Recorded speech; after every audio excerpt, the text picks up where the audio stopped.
Yar, you be embarrassing yourselves, Wizards, with this fake Phoenix Suns trade rumors. You know, it's a nice thing, a nice favor Bradley's daddy's doing out there. He's making his son, oh, please let us look, oh, please give us an extra asset. Look, you're going to end up walking the plank on this one. But what you should be happy about is you're not going to be taking a bath in that contract anymore. That's what we have to be talking about here. All the riches that you'll be able to keep. But I'm not going to play this Twitter game with you and the Phoenix Suns are into. They don't even have any draft picks, Washington. So I'm going to hang up this phone. Next thing you're going to do is you're going to call us back. You're going to say, sorry, we got a little sassy. And you're going to trade us Bradley Beal. Nyar. What's going on, you rascals? Tobin here with you. Hope everybody's having a fantastic day on this Father's Day weekend. As spent the day, basically at a kid's birthday, my niece's birthday, and was just kind of kicking back and watching the trade rumors roll in. Shams was, I think he was the first one to report the whole standoff. It's like KD all over again, isn't it? It's Heat versus Suns. But that entire time, it really did feel very much like, it was leaning very much Suns, right? Because, they had pieces they could actually move, and, KD wanted to play with Bam, as does Bradley Beal. But it just felt very much like the entire time Phoenix was probably the lead pony in this one. Whereas in this one, I got to say, I'd be pretty surprised if he wanted to go to Phoenix. And go there with that kind of mix. It just doesn't make a whole lot of basketball sense to me. I think we are seeing a day and age right now in the NBA where, you just add three guys who are awesome scorers. Is that going to work? I mean, we did just see it blow up in Brooklyn with Kevin Durant, with Kyrie Irving. Now, you maybe have three guys who are a little bit more cohesive that would make it work. But I think if you're Bradley Beal, you want to be back on this national stage. You want to be that go-to scorer.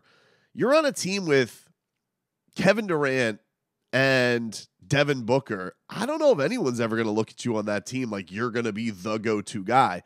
And I do think the thing that he has in this appeal that Miami brings to the table for him is he is very much going to be looked upon as like, hey, you're the go-to scorer on this team. You are going to be the guy that we are looking for. Get to the rim, explode this offense, put up as many shots as you want. If you're feeling it, I think something that he's probably been hoping for, that a team that can actually put a good team around him. So, look, I can't rule anything out. I don't know what's going to happen in whole Rumorville, but the thing that was there today was from Shams. He said, Washington is in serious talks with two finalists, Miami and Phoenix.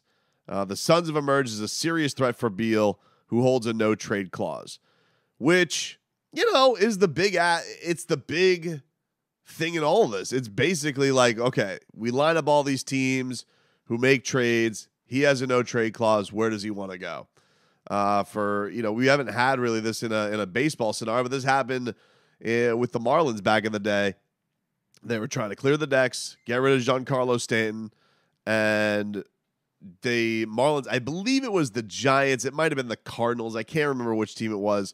But the word was that the Cardinals and Giants actually had trades that they liked pretty well. They were going to get something for Giancarlo Stanton. He goes, nah, want to go to the Yankees. Send me to the Yankees. And they got nothing for him. They got nothing for him. But the big appeal there was, hey, we're taking this gargantuan contract off your hands. We're doing you a solid. Which, you look at this scenario with the Wizards and with the Heat, they are basically clearing the decks. The Heat, who have more draft capital than the Suns, they're going to get draft compensation, you would assume, and then the clearing contracts. It sounds like it's going to be Lowry and Victor Oladipo. Yar, it'd be storming out there. Arr. Could be trade rumor tears that are falling from the sky. But I don't know. I'm just looking at, just on the outside looking in with this. First of all, the agent son thing with the Suns. Yes, it is Bradley Beal's agent, who I guess he's the dad of the CEO of the Suns, who's got a whole new look front office over there.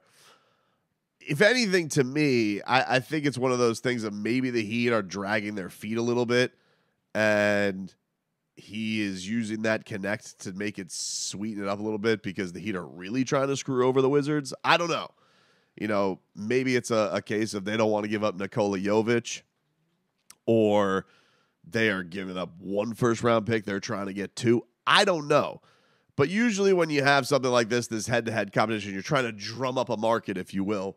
There's a reason for it. And I think that everybody, as soon as these Bradley Beal rumors came out, we all looked at it and said, okay, what were the 2 ones that they had? It was Milwaukee and it was Miami. And the Milwaukee thing had some like cap constraints that like it didn't even work out.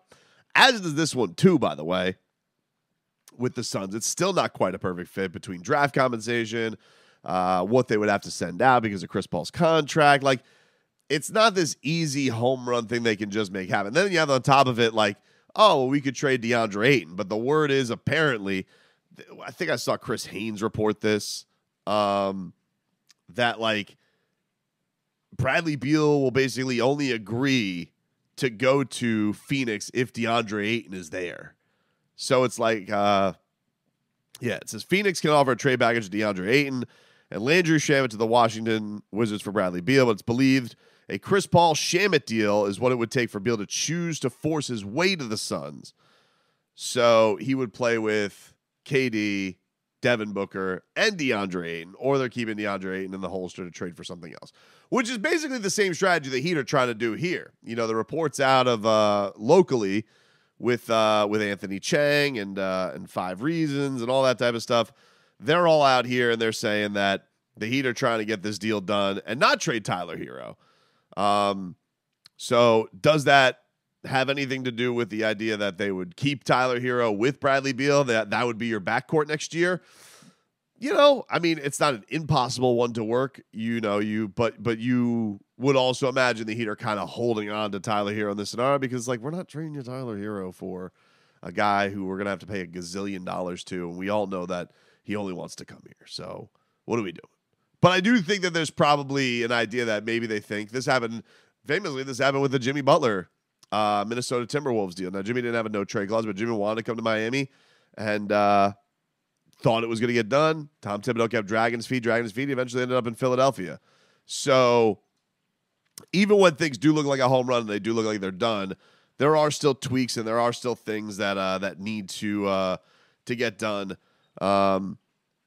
There's also some dates on this as far as when they got to get the deal done. They want to get it done before the draft. They want to get it done before the new year hits in and all that.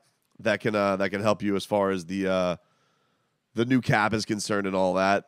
And then, of course, you probably got Riley talking next week around all of this too. And then maybe they want to get this done before he's got to go into this and address the draft, if they even have a draft pick.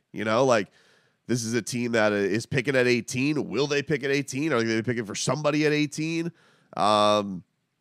Because as we saw last year, like, they took a first-round pick, but their last 2 first-round picks with Nikola Jovic and Precious Achiuwa, not really contributors.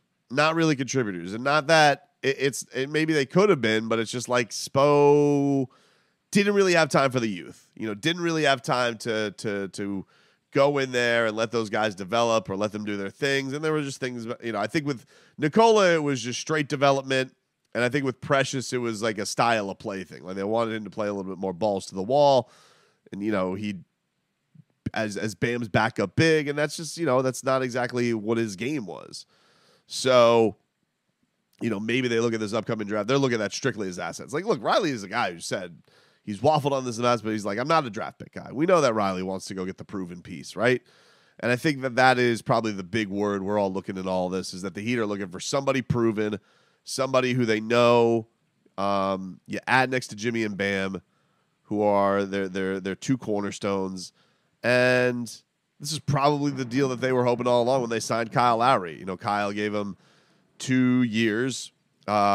Which, look, on the court, the team had a lot of success. Kyle definitely went through some turbulent stuff as far as injuries were concerned, personal stuff on there. But, in the playoffs, there were times where Kyle was coming through with some big, big plays. And now they're going to get to the point in this final year where, hey, they move his deal off to fill for a star. He's probably going to get bought out and, I don't know, end up in Toronto, end up with the Lakers. Who knows where Kyle Lowry might end up.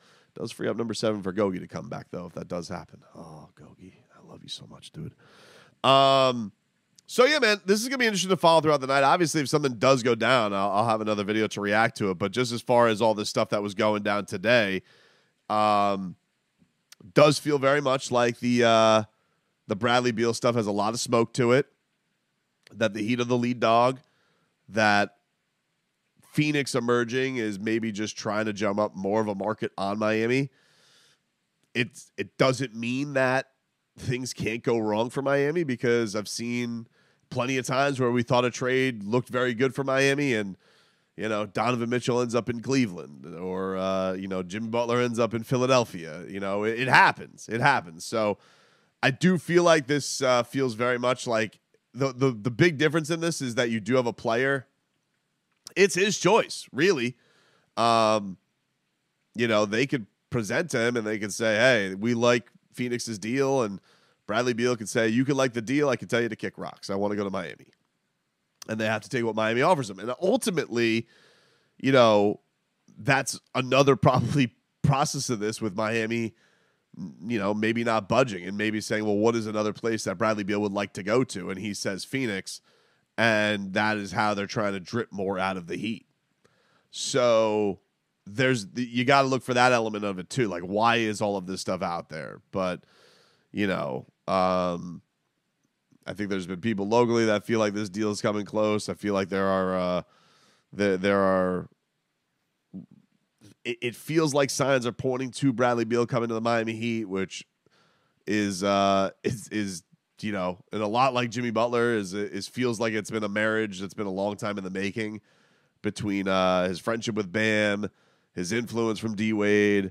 You know, just look, you got to give Bradley Beal credit. The guy's a businessman. He wanted to get every dollar that he could out of the Wizards before he ended up making his move. And now they're the player and the organization both feel like they're at a point where they're ready to move on at this. So it's just kind of a waiting game right now, man. You know, this is one of those things where it's like, hey, what are we doing for? What are we waiting for on all this? And also, you know, for them, from an asset side, it could come down to a picks. You know, Miami does have, you know, multiple first-round picks that they could deal. But like I said with the Phoenix thing with them and DeAndre Ayton, like, this does put Miami in a spot where they could go deal for somebody else. I don't know who that is. I don't think that means – I do feel like if the Bradley Beal thing happens, the Damian Lillard thing's probably off the table. I can't imagine that that's still in the cards. It sounds very much like he's once again, you know, marrying himself to the Blazers, which, you know, props for Dame, man. He wants to stick it out. Good for him. But, you know, you think about figuring out with an asset what would be the perfect four next to Bam. Who knows? I think that's the thing that you like, is that if you get this Bradley Beal deal done and still have bullets in the chamber to make something else major happen, huge. I mean, like, the Heat have to go into this offseason. You know, and I say this as a guy who loves Tyler Hero as a player and thinks he's a good dude, and the guy works hard and literally just got a bad break in this playoffs to not really get to prove himself. But the Heat and Pat Riley have said that he wants to finish this build. This build surrounds Jimmy Butler and Bam Adebayo. And what can they put next to those two guys to get them over the finish line?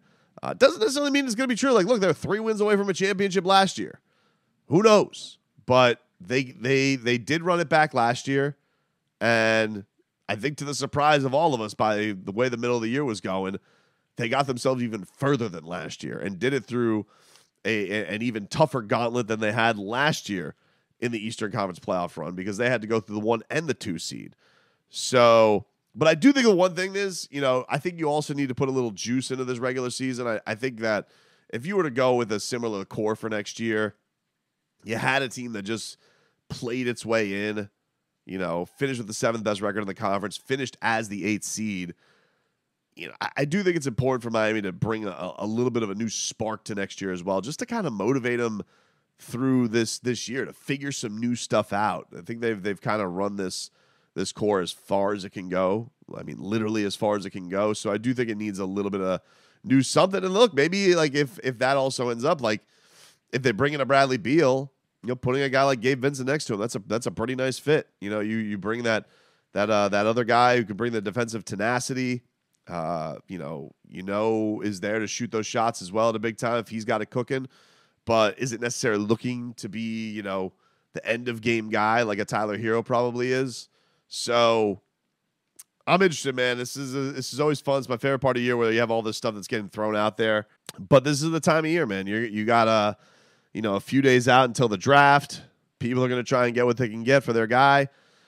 So, but a big interesting part of this is that, it does come back to what Bradley Beal ultimately wants in this and where he wants to be. And I got to think that Miami is the lead spot. I just think from a basketball standpoint, yeah, it's a cool thing to think about playing with Kevin Durant and playing with Devin Booker. But those guys are going to get their shots, right? And I think even people said this, in the run last year with Devin. Like, Devin's the hometown guy. It's his franchise. And even we're like, are they going to Kevin Durant enough? Like, now add Bradley Beal to that. Does that work? I don't know. If he comes to Miami, you're going to be having Bam Adebayo set you up for everything. You're going to have Jimmy Butler set you. These are two of the most unselfish, defensive-driven superstars in the league, which is why I think it's such an attractive spot for a guy like Bradley Beal, who thinks of himself as one of the best offensive weapons in the league. It seems like it makes all the sense in the world from a basketball standpoint as well. So we'll see, man. But I don't know. Something doesn't smell right with this whole Suns thing. But I could be looking a fool. Nyar.